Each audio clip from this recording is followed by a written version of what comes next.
Hey guys, Tarek Merryface here, and welcome to ATPL Tips Part 2.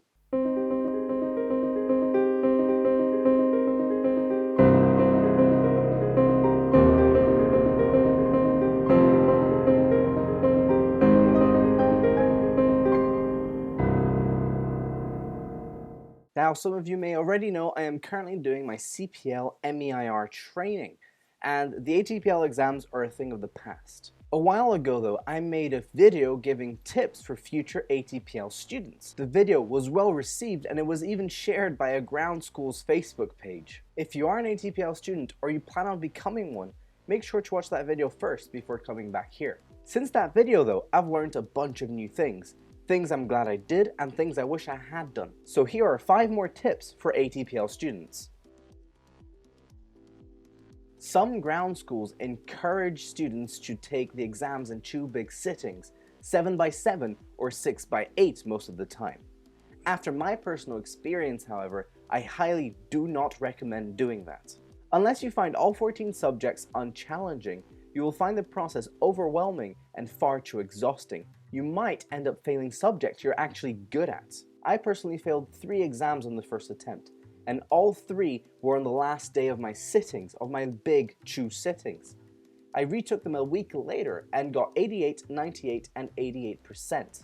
So why did this happen? Well, it's easy. It was exhaustion. It turns out taking 8 to 14 hours of exams in the space of 4 or 5 days is just way too much. And why do it that way? You have a total of 6 sittings. So why do it in only 2? What I recommend doing for the future is doing them maybe in 4 sittings, doing 3 or 4 exams at a time. That way you can concentrate on them properly, and on top of that you have 2 sittings spare in case you fail anything. This is bound to increase your chances of improving your results, all the whilst reducing the workload. Nowadays, the exams are all taken on the computer, so it's actually possible to reproduce them in a realistic manner. The first thing you should do is prepare the equipment you would have in the exam and then set up the desk space. I would then use a computer-based question bank service to simulate the exam. I personally recommend Bristol Ground School. They have a data bank of literally thousands of questions, all of which were created using the feedback of their current students. At the bottom of each question, you also get a feedback after having answered it or at the end of your mock test. I promise this isn't a sponsored video, but Bristol, if you are listening, think about it. Once you're done with the mock test, the real work begins. Consider every question you get wrong and every question you guessed right as a cue to revise the entire lesson that is related to that question. On top of that, you should get a separate note and write down the logic behind getting the question right. You should then look at that notebook at least twice a day, going through every question. Correcting your mock test should take at least twice as long as actually doing it. You shouldn't just memorize answers, you have to understand them. This is where you're doing the real learning, way more than when you're just simply taking notes. Always assume the worst case scenario. When you go into the exam itself, you'll only be allowed to bring in your calculation tools, the whiz wheel and the calculator, and even then, that would only be when you need those tools. The rest, the pen, the excerpts, and the paper, is all provided to you during the exam. So make sure those tools don't fail on you.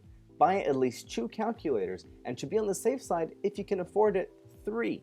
One that will run out of battery, which is the one you use during your studies, one that will break inevitably before the exam, and the third one, which is the one you'll actually use in the exam. You can also properly maintain your CRP5 in order to avoid buying another one since they're so expensive. You can check out this video to learn about how to properly maintain your whiz wheel. Sometimes it's difficult to see why you're studying this stuff. So the best thing you can do is try to apply it to your life around you. Use your new flight planning skills and performance knowledge to prepare for your next flight. Use the information that you learn in human performance to lead a healthier lifestyle and also to improve the power dynamics with the people around you. Try to make sense of the weather when you step outside. Applying the stuff you're studying to the real world will make it a lot more exciting and a lot more fun to learn. It will also help you to understand it in a much more reinforced manner. Well, that's it for this video, guys. Thanks for watching. If you enjoyed it, please share and subscribe, And if you have anything else to add to this conversation, please comment in the section below. But that's it for now. I'm Tarek Merryface. I'll see you guys next time, and happy flying.